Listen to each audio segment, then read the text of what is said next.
प्रदोष व्रत की कथा। एक समय की बात है, एक गांव में अत्यंत निर्धन ब्राह्मण परिवार निवास करता था।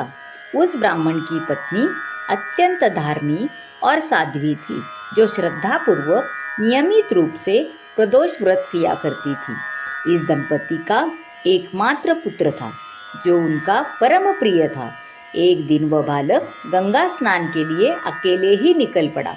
रास्ते में दुर्भाग्यवश कुछ डाकुओं ने उसे घेर लिया।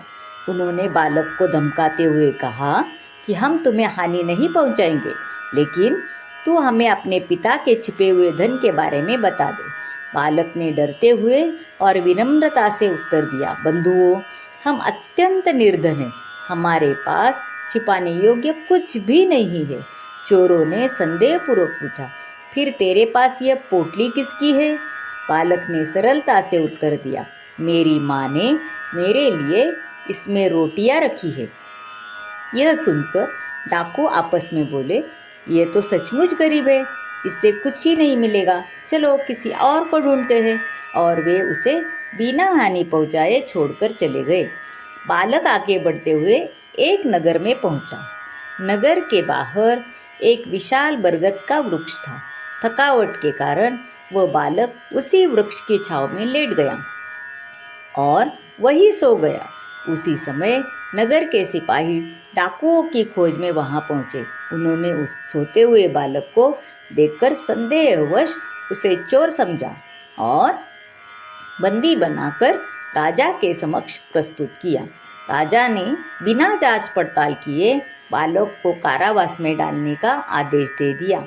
इधर उसी रात बालक की माँ ने प्रदोष व्रत किया और भगवान शिव की भक्ति में लीन रही।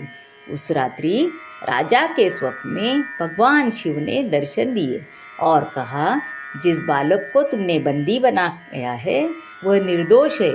यदि प्रातःकाल उसे मुक्त नहीं किया गया तो तुम्हारा राज्य और वैभव समाप्त हो जाएगा। सुबह होते ही राजा भयभीत होकर उठा और बालक को बुलवाकर उसे पूरी घटना पूछी।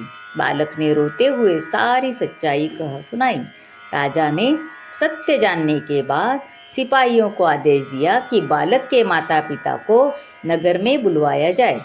जब वे पहुँचे तो राजा ने उन्हें सांत्वना दी और कहा, तुम निश्चिंत रहो, तुम्हारा पुत्र निर्दोष है।